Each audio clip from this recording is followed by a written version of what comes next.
Well, while the entire politics of the suspension and what's actually happened in Parliament continues to play out, let's not forget there was also a meeting of the India Alliance that took place on the sidelines of all of that. The opposition parties continuing to try and get together. That after a clear setback that they've obviously faced after the drubbing that the Congress party got in the state elections and the really strong performance of the BJP, other than Telangana, which the Congress won. Now, at that India Alliance meeting, there was a lot of discussion as to the path forward, and there was certainly some conversation about the fact that seat-sharing agreements have to be put together and some sort of steps in that direction have to be done by the end of the year. And we'll keep watching that and seeing how that pans out. But something else happened at that India Alliance meeting, which got a lot of the headlines and a lot of attention. That was Mamata Banerjee and Arvind Kejriwal coming out and saying, why don't we make Mallikarjun Kharge, the Congress president, why don't we have him as the prime ministerial face? Now, interestingly, Mr. Kharge himself said, hang on, it's too early to do any of this. We should first wait to see if we're going to actually win enough MPs to be able to form a government. Let's first win the election and then decide who the prime ministerial face should be. And even the others in the opposition seem to have stepped back a little bit and said, all right, we can discuss this later. But a very interesting round of conversations then started. Why was this even put forward as a suggestion? Some people said, well, it's not a bad idea. Maybe this was a way for Mamata Banerjee and Arvind Kejriwal to sort of push Rahul Gandhi aside a little bit. They and others in the opposition alliance may not want it to be a Modi versus Rahul Gandhi battle. Maybe there's some in the opposition who are okay with the Mallikarjun Kharge because he's a senior figure, but they're not necessarily okay handing over that leadership to Rahul Gandhi. So all of those are permutations and combinations and dynamics that were discussed at great length, and we'll have to see what finally happens at the end of the day.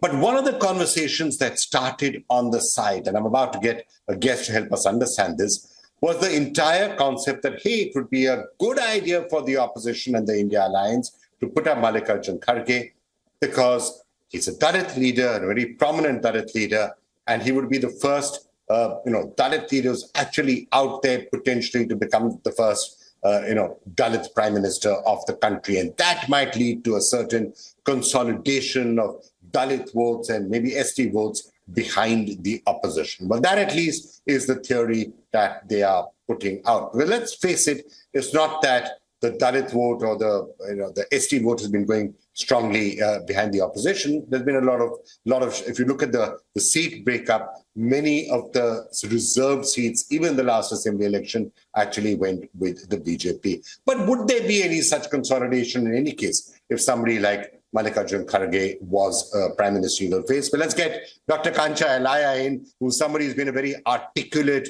voice of the Dalits and activist who's been speaking about more and more political power to the Dalits for a long period of time.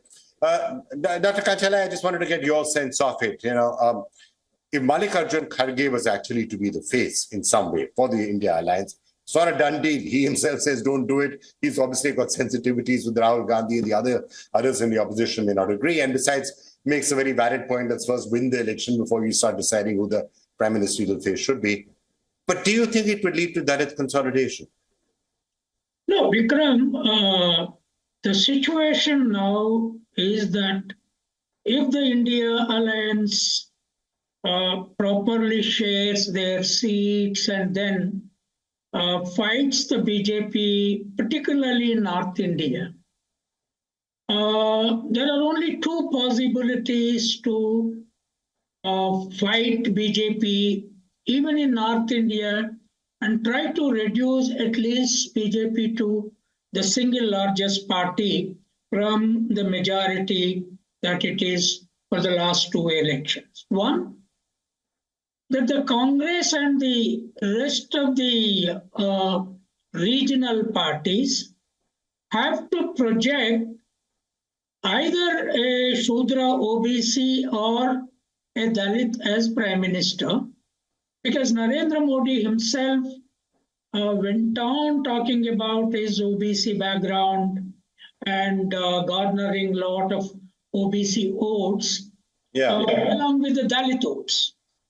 Now, to weaken the BJP, they have to win at least 60 to 65 seats in Uttar Pradesh.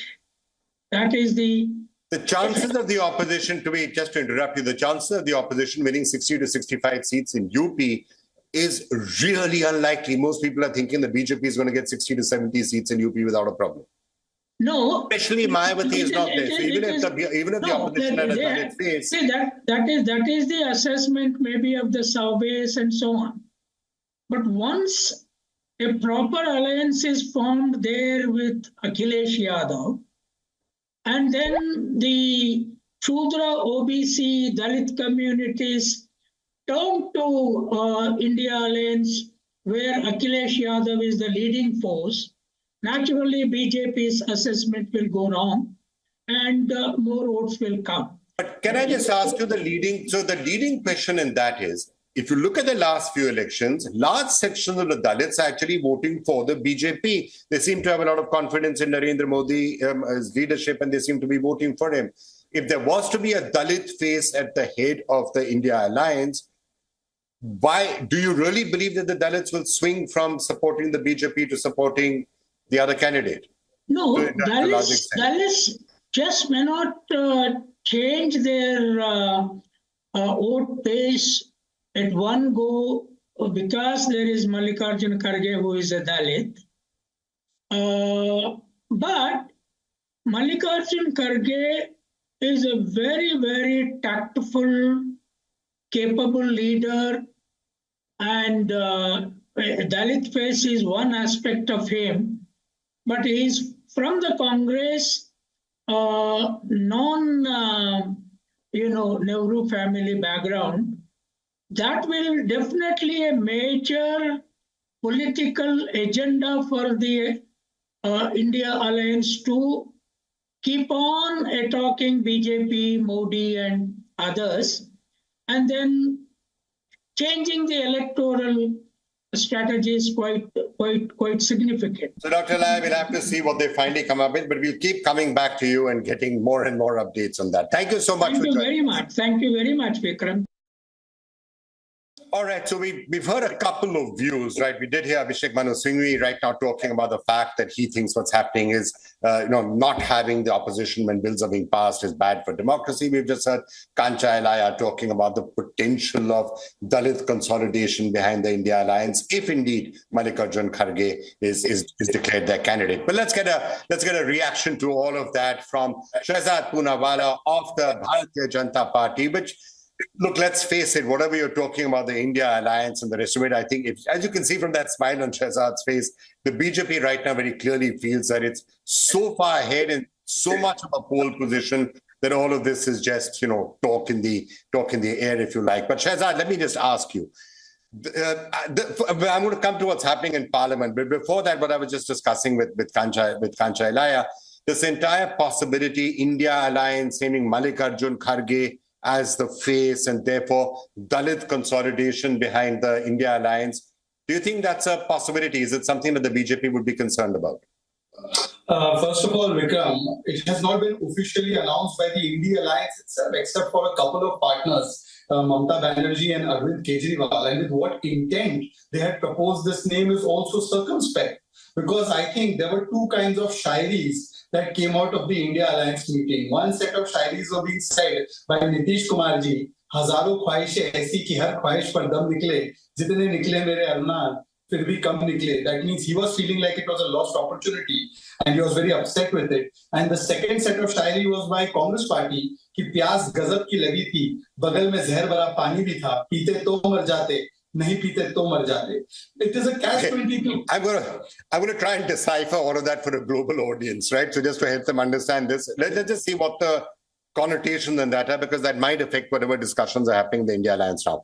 From the Congress Party's point of view, you feel that putting up Mallikarjun Kharge, in a sense, implicitly means that they're not putting up Rahul Gandhi. And so therefore, there are people in the Congress Party who would not be happy with that.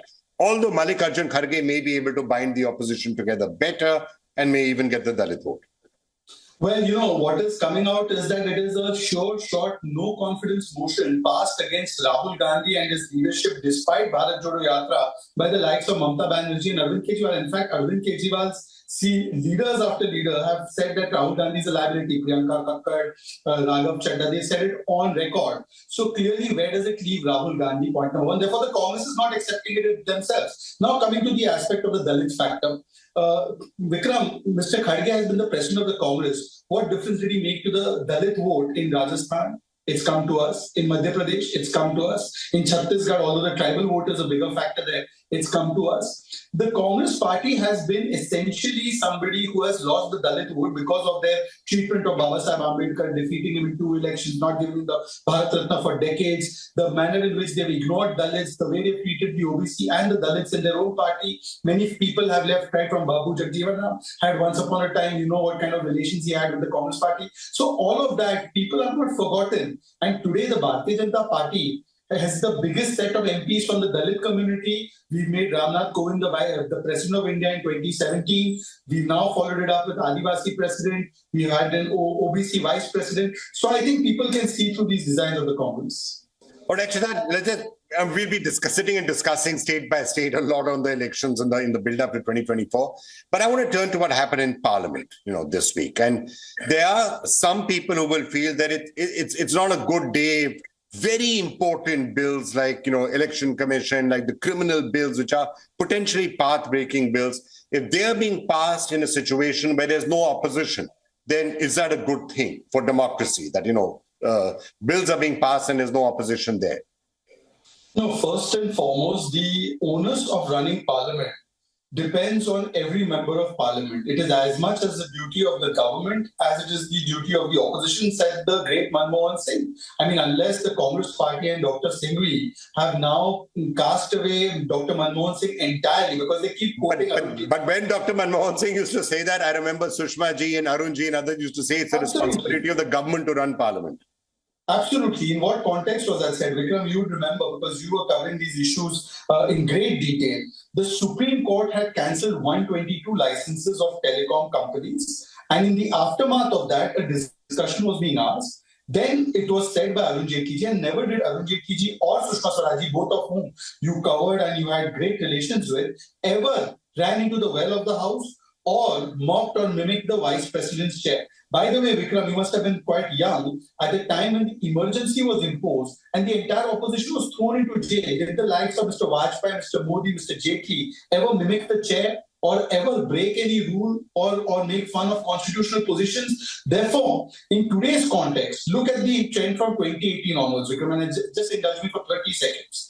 In 2018 end, they wanted discussion on price rise. We say, let's come have a discussion on price rise, even though elections are in 2019. They run away and go to Rafale. Rafale, the Supreme Court is settling the matter. Despite that, they keep hijacking the House on Rafale. Thereafter, there is COVID. On COVID, they want a discussion. We say, let's have a discussion on COVID. They run on to Pegasus. Pegasus, the Supreme Court comes out with the verdict. They keep running on to another issue called BBC and Adani, Hindenburg. On that too, the courts have come out with the verdict. They go on to Manipur. They say, let's have a discussion on Manipur. We say, let's have a discussion on Manipur. They say 267 PM must reply, even though there's no scope for PM to open the debate in 267. And when Manipur discussion is happening under no confidence, they run away without listening to the reply of Prime Minister. And then they sit for the Delhi Services Bill. Who is running away from Parliament? Who is making it a forum for disruption, not discussion? But let me just come to one of the key points that was being made earlier. Because, okay, look, we can keep arguing and debating who's responsible, what exactly happened, whose fault is it. But from the point of view of democracy in general, where is this going to lead to? Because if you're going to have a situation, BJP is in power right now, may well be in power after 2024, maybe there'll be another date when somebody else is in power. If you're ending up having a situation where MPs are not going to be there and then bills are going to be passed, then there is an issue around checks and balances. Is that something which we as a country should be concerned about and maybe try and find some solution to it? Today it's happening with these people in opposition, the BJP in power. Tomorrow it could be the other way around. But the principles at stake out here, is that something that we should all sit and worry about a little bit?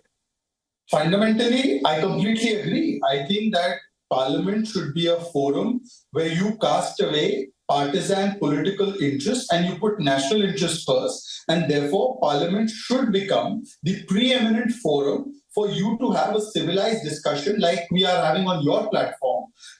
These discussions should actually be held in Parliament ideally. And as much as I agree that it can't be the might of the majority in Parliament because Parliament is essentially a house to demand accountability of the government. Also, it can't be the hostage of the tyranny of a minority. The minority can't say that because people have rejected us, we will now behave like errant school children. We will break every rule and law. We will not stick to what we agree in the BAC. And we will then come and use Parliament as a forum to grab attention and eyeballs and to say that my way or highway. Vikram, there has to be a middle ground, and the onus is as much on the government as it is on the opposition. All right, Shahzad Punabara, thank you for joining us. And I think the fact that we should try and find, in the interest of India and Indian democracy, a way to be able to have these discussions in a meaningful manner and with the checks and balances, I think that's something which hopefully we all agree is the correct path going forward. Thank you. Thank you, Vikram. Thank you for your time.